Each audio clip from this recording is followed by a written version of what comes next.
সকলকে জয় যিশু প্রভু ধন্যবাদ করি। আসুন আজকের বাক্য থেকে দেখে নি। যাকব ছলপূর্বক পিতার আশীর্বাদ লন। পরে ইসাহাক বৃদ্ধ হইলে চক্ষু নিস্তেজ হবার আর দেখিতে পাইতেন না। তখন তিনি আপনার জ্যৈষ্ঠ পুত্র ঐশকে ডাকিয়া কহিলেন, বৎস। তিনি উত্তর করিলেন, দেখুন এই আমি। তখন ইসাহাক কহিলেন, দেখো আমি বৃদ্ধ হইয়াছি, কোনদিন আমার মৃত্যু হয় জানি না। এখন বিনয় করি তোমার শস্ত, তোমার তৃণ ও ধনুক লইয়া প্রান্তরে যাও, আমার জন্য মৃগ শিকার করিয়া আনো, আর আমি যেরূপ ভালোবাসি তদ্রূপ সুস্বাদু খাদ্য প্রস্তুত করিয়া আমার নিকটে আনো। আমি ভোজন করিব, যেন মৃত্যুর পূর্বে আমার প্রাণ তোমাকে আশীর্বাদ করে। যখন ইসাহাক আপন পুত্র ঐশকে এই কথা বলেন, তখন রিবিকা তাহা শুনিয়াছিলেন। অতএব ঐশ মৃগ শিকার করিয়া আনিবার জন্য প্রান্তরে গমন করিলে পর রিবিকা আপন পুত্র যাকবকে কহিলেন, দেখো তোমার ভ্রাতা ঐশকে তোমার পিতা যাহা বলিয়াছেন আমি শুনিয়াছি। তিনি বলিয়াছেন, তুমি আমার জন্য মৃগ শিকার করিয়া আনিয়া সুস্বাদু খাদ্য প্রস্তুত করো, তাহাতে আমি ভোজন করিয়া মৃত্যুর পূর্বে সদাপ্রভুর সাক্ষাতে তোমাকে আশীর্বাদ করিব। হে আমার পুত্র, এখন আমি তোমাকে যাহা আজ্ঞা করি আমার সেই কথা শোনো। তুমি পালে গিয়া তথা হইতে উত্তম 2টি ছাগ বৎস আনো। তোমার পিতা যেরূপ ভালোবাসেন তদ্রূপ সুস্বাদু খাদ্য আমি প্রস্তুত করিয়া দিই। পরে তুমি আপন পিতার নিকটে তাহা লইয়া যাও, তিনি তাহা ভোজন করুন, যেন তিনি মৃত্যুর পূর্বে তোমাকে আশীর্বাদ করেন।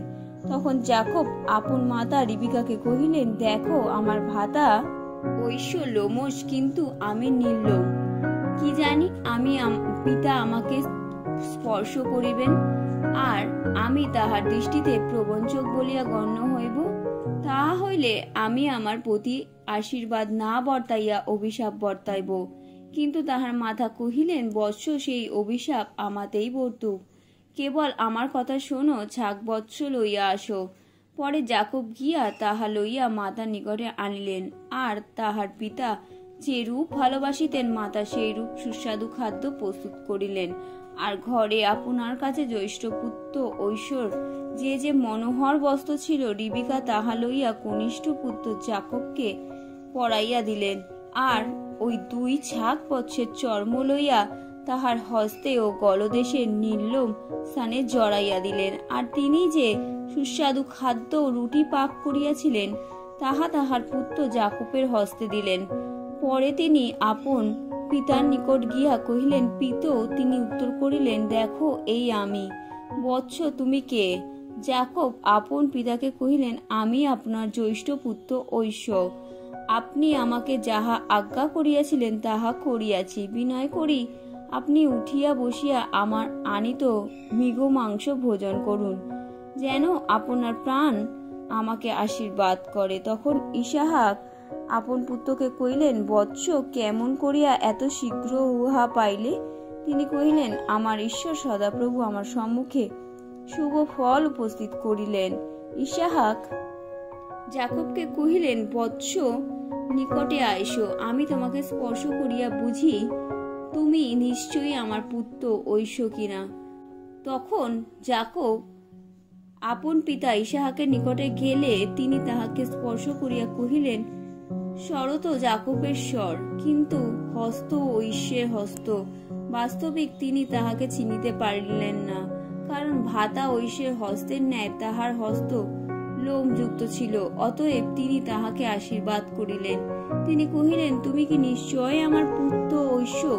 তিনি কহিলেন, হ্যাঁ। তখন ইসাহাক কহিলেন, আমার কাছে আনো, আমি পুত্রের আনিত মৃগ মাংস ভোজন করি, যেন আমার প্রাণ তোমাকে আশীর্বাদ করে। তখন তিনি মাংস আনিলে ইসাহাক ভোজন করিলেন, এবং দ্রাক্ষারস আনিয়া দিলে তাহা পান করিলেন। পরে তাহার পিতা ইসাহাক কহিলেন, বৎস, বিনয় করি নিকটে আসিয়া আমাকে চুম্বন করো। তখন তিনি নিকটে গিয়া চুম্বন করিলেন, আর ইসাহাক তাহার বস্ত্রের গন্ধ লইয়া তাহাকে আশীর্বাদ করিয়া কহিলেন, দেখো আমার পুত্রের সুগন্ধ সদাপ্রভুর আশীর্বাদ যুক্ত ক্ষেত্রে সুগন্ধের ন্যায়।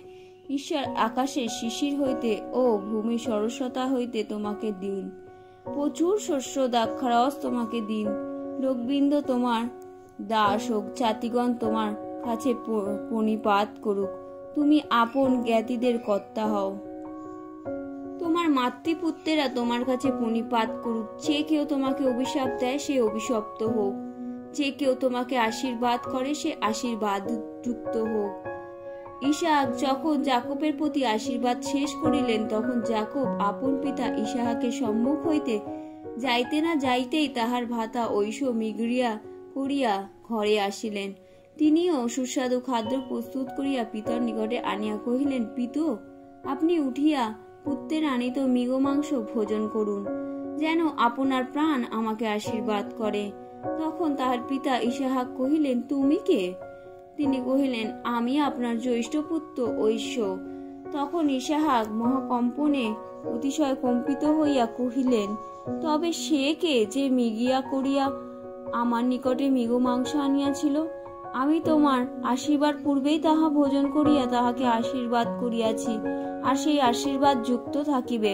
পিতার এই কথা শুনিবা মাত্র ঐশ্য সাতিশয় ব্যাকুল চিত্তে মহা চিৎকার শব্দ করিতে লাগিলেন এবং আপন পিতাকে কহিলেন, হে পিতু, আমাকেও আশীর্বাদ করুন। ইসাহাক কহিলেন, তোমার ভাতা ছল ভাবে আসিয়া তোমার আশীর্বাদ হরণ করিয়াছে। ঐশ্য কহিলেন, তাহার নাম কি যাকব? বঞ্চক নয়, বাস্তবিক সে 2 বার আমাকে প্রবঞ্চনা করিয়াছে। সে আমার জ্যেষ্ঠাধিকার হরণ করিয়াছিল এবং দেখুন এখন আমার আশীর্বাদও হরণ করিয়াছে। তিনি আবার কহিলেন, আপনি কি আমার জন্য কিছুই আশীর্বাদ রাখেন নাই? তখন ইসাহাক উত্তর করিয়া ঐশকে কহিলেন, দেখো, আমি তাহাকে তোমার কর্তা করিয়াছি এবং তাহার জ্ঞাতি সকলকে তাহারই দাস করিয়াছি এবং তাহাকে শস্য দ্রাক্ষারস দিয়া সবল করিয়াছি। বৎস, এখন তোমার জন্য আর কি করিতে পারি? ঐশ্য আবার আপন পিতাকে কহিলেন, হে পিতু, আপনার কি কেবল ওই একটি আশীর্বাদ ছিল? হে পিতু, আমাকেও আশীর্বাদ করুন। ইহা বলিয়া ঐশ্য উচ্চস্বরে রোদন করিতে লাগিলেন। তখন তাহার পিতা ইসাহাক উত্তর করিয়া কহিলেন, দেখো, তোমার বসতি ভূমির সরস্বতা বিহীন হইবে, উপরিস্থ আকাশের শিশির বিহীন হইবে। তুমি খর্গজীবী এবং আপন ভাতার দাস হইবে, কিন্তু যখন তুমি আস্ফালন করিবে আপন গ্রীবা হইতে তাহার জুয়ালি ভাঙিবে। যাকব হারণে যান। যাকব আপন পিতা হইতে আশীর্বাদ পাইয়াছিলেন বলিয়া ঐশ্য যাকবকে দেশ করিতে লাগিলেন। আর ঐশ্য মনে মনে কহিলেন, আমার পিতৃশোকের কাল প্রায় উপস্থিত, তৎপরে আমার ভাই যাকবকে বধ করিব। জ্যেষ্ঠপুত্র ঐশ্বর এইরূপ কথা রিবিকার কর্ণগোচর হইল। তাহাতে তিনি লোক পাঠাইয়া কনিষ্ঠ পুত্র যাকবকে ডাকাইলেন, কহিলেন, দেখো, তোমার ভাতা ঐশ্য তোমাকে বধ করিবার আশাতেই মনকে প্রবোধ দিতেছে। এখন হে বৎস, আমার কথা শোনো। ওঠো, হারণে আমার ভাতা লাবণের নিকট পলাইয়া যাও এবং সেখানে কিছু কাল থাকো, যে পর্যন্ত তোমার ভাতার ক্রোধ নিবৃত্ত না হয়। তোমার প্রতি ভাতার ক্রোধ নিবৃত্ত হইলে এবং তুমি তাহার প্রতি যাহা করিয়াছ তাহা সে ভুলিয়া গেলে আমি লোক পাঠাইয়া তথা হইতে তোমাকে আনাইব। একদিনে তোমাদের 2 জনকেই কেন হারাইব? আর রিবিকা ইসাহাককে কহিলেন, এই ইত্তীয়দের কন্যাদের বিষয় আমার প্রাণে ঘৃণা হইতেছে।